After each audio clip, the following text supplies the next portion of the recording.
Hi hello ನಮಸ್ಕಾರ. ನನ್ನ ಒಂದು ಹೊಸ ವಿಡಿಯೋಕ್ಕೆ ನಿಮಗೆಲ್ಲರಿಗೂ ಸ್ವಾಗತ ಸುಸ್ವಾಗತ. ಈ ಒಂದು ವಿಡಿಯೋದೊಳಗೆ ನಾನು ಓದಿರುವಂತಹ ಒಂದು ಕರ್ನಾಟಕ ಕಲಾ ಮಹಾವಿದ್ಯಾಲಯವನ್ನು ನಿಮಗೆ ಶಾರ್ಟಾಗಿ ಸಿಂಪಲ್ಲಾಗಿ ಪರಿಚಯ ಮಾಡಿಸ್ಬೇಕು ಅಂದ್ಕೊಂಡಿದ್ದೀನಿ.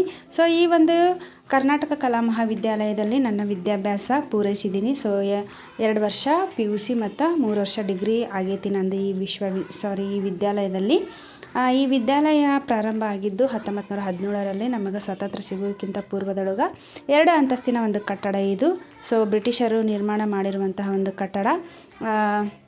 ನಾನು ಫ್ಯಾಮ್ಲಿ ಸಮೇತ ಹೋದಾಗ ಈ ಒಂದು ಕಾಲೇಜನ್ನು ತೋರಿಸ್ಬೇಕು ಅಂದ್ಕೊಂಡಿದ್ದೆ. ಸೊ ಅವರಿಗೆ ತೋರಿಸಿದೆ, ಬಟ್ ಎಲ್ಲವನ್ನು ತೋರ್ಸೋಕ್ಕಾಗಲಿಲ್ಲ. ಈ ವಿಡಿಯೋದೊಳಗೂ ಆಯಿತು, ನಮ್ಮ ಫ್ಯಾಮ್ಲಿಗೂ ಕೂಡ ಆಯಿತು.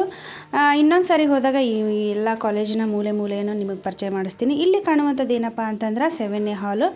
ಯಾವುದೇ ಒಂದು ಡಿಪಾರ್ಟ್ಮೆಂಟಿಗೆ ಸಂಬಂಧಪಟ್ಟ ಹಾಗೆ ಏನೇ ಫಂಕ್ಷನ್ ಆದರೂ ಆ 7A ಹಾಲೊಳಗೆ ಆಗ್ತವೆ. ಸಿಕ್ಕಾಪಟ್ಟೆ ದೊಡ್ಡದಾಗಿರುವಂಥ ಒಂದು ಕಾಲೇಜು. ಸೊ ಇಡೀ ಒಂದು ಕರ್ನಾಟಕ ಅಥವಾ ಹೊರ ರಾಜ್ಯಕ್ಕೂ ಕೂಡ ಫೇಮಸ್ ಆಗಿರುವಂಥ ಒಂದು ಕಾಲೇಜು. ಇಲ್ಲಿ ಏನು ಕಾಣಕತ್ತಲ್ಲ, ಇದು ಪ್ರಿನ್ಸಿಪಲ್ ರೂಮ್.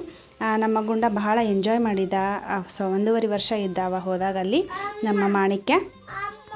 ಸೊ ಆಗಲೇ ಒಂದು ಗ್ರೌಂಡ್ ಕಾಣುತ್ತಲ್ಲ, ಸೊ ಆ ಗ್ರೌಂಡ್ ಏನಪ್ಪ ಅಂತಂದ್ರೆ ಪ್ರತಿಯೊಂದು ಈ ಕಾಲೇಜಿಗೆ ಸಂಬಂಧಪಟ್ಟಿರೋ ಫಂಕ್ಷನ್ ಆಗಿರ್ಬೋದು ಅಥವಾ ಧಾರವಾಡದಲ್ಲಿ ಏನೇ ಫಂಕ್ಷನ್ ಆಗಿರ್ಬೋದು ಆ ಒಂದು ಗ್ರೌಂಡ್ ಒಳಗೇ ಆಗ್ತಾವೆ ದೊಡ್ಡ ಫಂಕ್ಷನ್ನು. ಸೊ ಇಲ್ಲಿ ಕಾಣಕತ್ತಿರೋದು ಏನಪ್ಪ ಅಂತಂದ್ರೆ ಕರ್ನಾಟಕ ವಿಶ್ವವಿದ್ಯಾಲಯ. ಸೊ ವಿಶ್ವವಿದ್ಯಾಲಯ ಅಂದ ತಕ್ಷಣ ಇಡೀ ವಿಶ್ವಕ್ಕೆ ಗೊತ್ತಿರುವಂತಹ ಒಂದು ಯೂನಿವರ್ಸಿಟಿ ಇದು. ಸೊ ನಮ್ಮ ಧಾರವಾಡದೊಳಗೆ ಐತಿ. ಇದು ಶುರುವಾಗಿದ್ದು 1949 ಒಳಗೆ, ಸ್ವಾತಂತ್ರ್ಯ ಸಿಕ್ಕು 2 ವರ್ಷಕ್ಕೆ. ಸೊ ಇಲ್ಲಿ ಕೂಡ ನಂದು ವಿದ್ಯಾಭ್ಯಾಸ ಪೂರೈಸೈತಿ.